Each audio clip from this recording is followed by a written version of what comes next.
Adakah garis selari akan bertemu? Bincangkan. Cuba anda fikirkan, apakah jawapannya?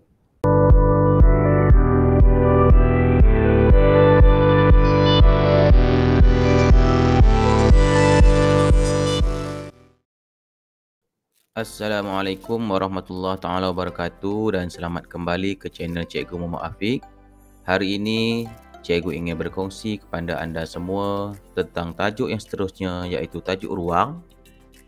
Di bawah tajuk ini kita akan mempelajari apakah itu garis selari dan garis renjang.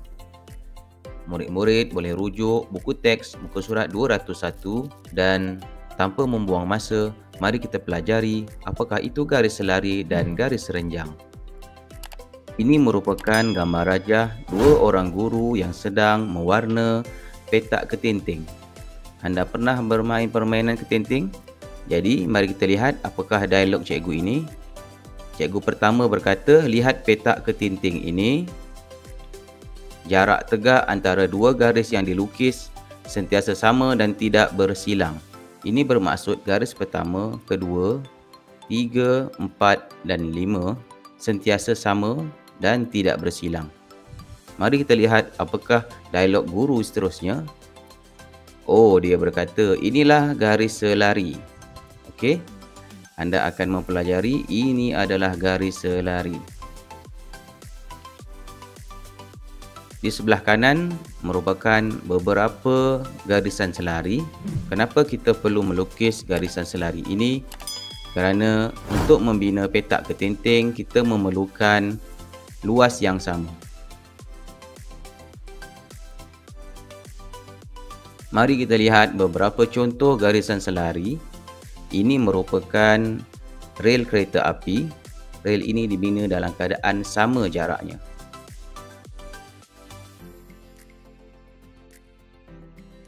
Untuk contoh yang kedua, mari kita lihat garisan selari yang berada di tangga sekolah. Dan contoh yang ketiga adalah yang sentiasa berada dengan kamu, iaitu garisan selari yang berada di dalam buku tulis.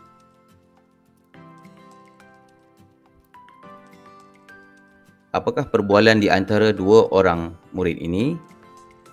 Murid perempuan berkata, mari lihat bingkai di tengah-tengah tingkap ini. Manakala pelajar lelaki pula berkata, garisnya bersilang pada sudut tegak dan garis ini disebut garis renjang. Anda dapat lihat di manakah garisan serenjang tersebut? Ya, garisan ini berada di tingkap rumah mereka. Garisan ini membentuk sudut tegak. Baiklah, sekarang kita akan melihat beberapa contoh garisan serenjang yang berada di sekeliling kita. Yang pertama, gambar yang ditunjukkan adalah gambar mata angin. Dapat anda lihat di manakah garisan serenjang tersebut? Baiklah, mari kita pergi kepada contoh yang kedua. Garisan serenjang yang berada di muka jam. Gambar menunjukkan pukul 3 pagi sebagai contoh.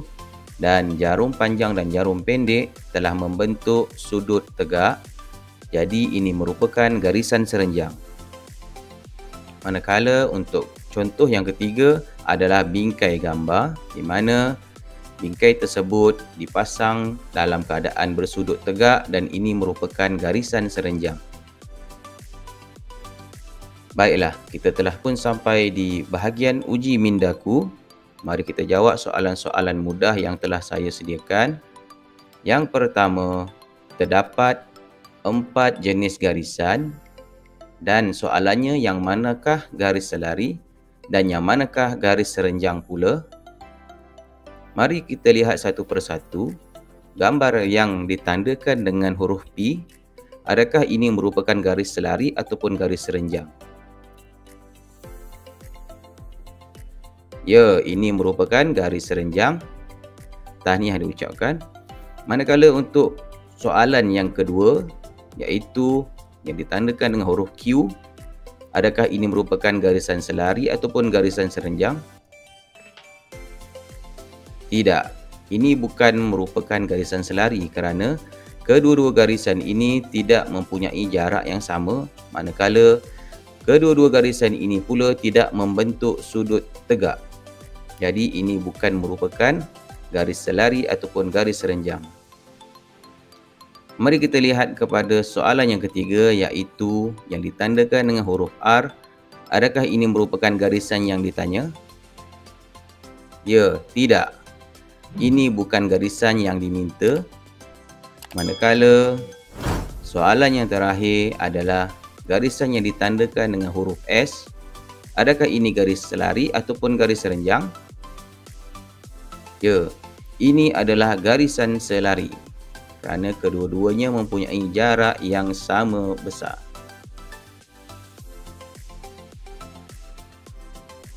Seterusnya, mari kita lihat cara macam mana ingin melukis garis selari dan garis renjang.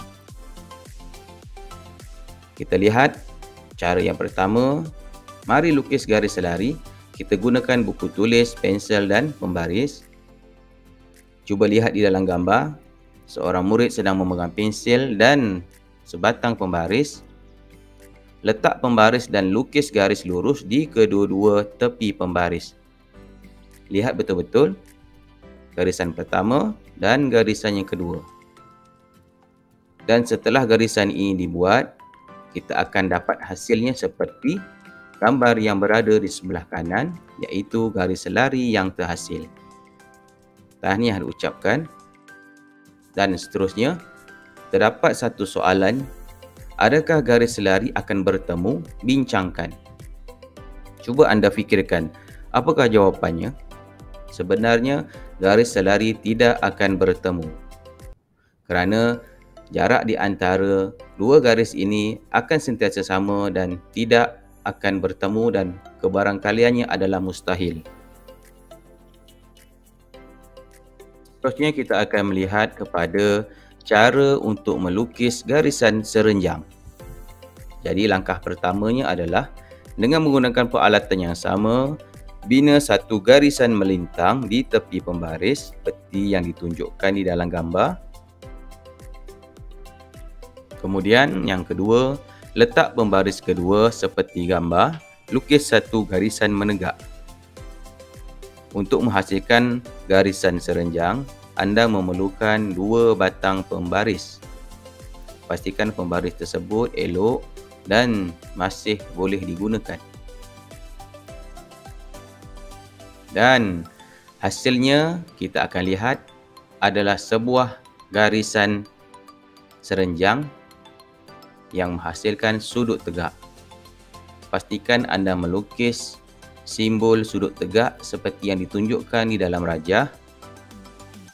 Dan yang keempat, garis renjang yang terhasil. Akhirnya anda telah pun berjaya melukis garisan serenjang.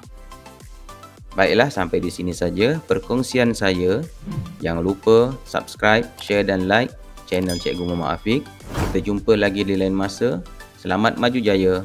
Assalamualaikum warahmatullahi wabarakatuh. Semoga berjumpa lagi.